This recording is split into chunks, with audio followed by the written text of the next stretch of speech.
क्यों यीशु ऐसे लोगों के साथ समय व्यतीत कर रहा है जो बुरी बातें कर रहे हैं? धार्मिक अगुओं ने अचंभा किया। इसलिए यीशु ने उन्हें परमेश्वर के प्रेम की एक कहानी बताई। ये इस प्रकार है। एक मनुष्य के 2 पुत्र थे। छोटे पुत्र ने उसके पिता के मरने के बाद मिलने वाला हिस्सा मांगा। टूटे दिल के साथ पिता ने उसकी संपत्ति का आधा हिस्सा उसे दे दिया। पुत्र एक दूर देश की तरफ चला गया। उसने अपना सारा धन बर्बाद कर दिया। तब एक अकाल पड़ गया और उसका काम सुअरों को भोजन खिलाना था। उसने सुअरों का भोजन खाने की चाह की। मेरे पिता के नौकर भी इससे अच्छा खाना खाते हैं, उसने सोचा। मैं वापस घर जाऊंगा और मान लूंगा कि मैंने उसके और परमेश्वर के विरुद्ध पाप किया है। शायद वो मुझे अपने नौकरों में से एक जैसा बना ले। बेटा घर वापस लौटा।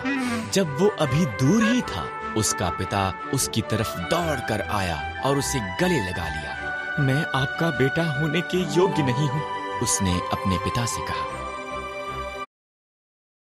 मेरे बेटे के लिए मेरा सबसे अच्छा वस्त्र लेकर आओ, पिता ने अपने नौकरों से कहा। उसकी अंगुली में अंगूठी डालो, सबसे मोटा बछड़ा पकाओ।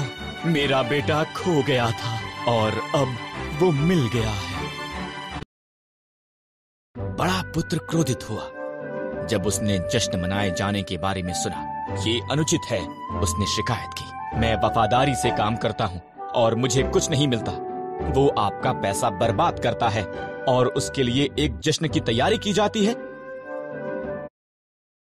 सब जो मेरा है वो तेरा ही है, पिता ने जवाब दिया। तेरा भाई मर गया था, अब जीवित है। वो खो गया था, अब वो मिल गया है। इसलिए हम जश्न के अलावा क्या कर सकते हैं? ये फसह का समय था। यरूशलेम लोगों से भरा हुआ था।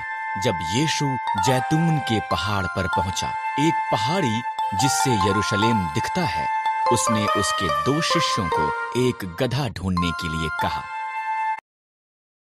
उन्होंने गधा ढूंढा और उस पर अपने कपड़े डाले। यीशु ने बाइबल की उस आयत को पूरा करते गधे पर सवारी की जो ये कहती है, हे यरूशलेम, देख तेरा राजा गधे पर बैठा आता है। यीशु गधे पर चढ़कर यरूशलेम की तरफ गया।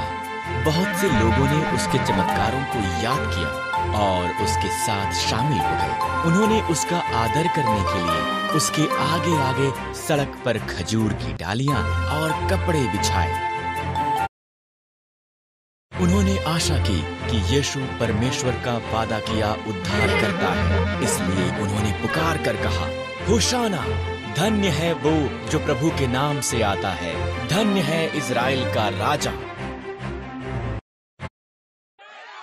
पूरा संसार उसके पीछे है। फरीसी बुड़बुड़ाए, यीशु उनसे कह कि वो चुप रहे। अगर ये सब भी चुप हो जाएं, यीशु ने जवाब दिया, तो पत्थर चिल्लाकर मेरी प्रशंसा करेंगे।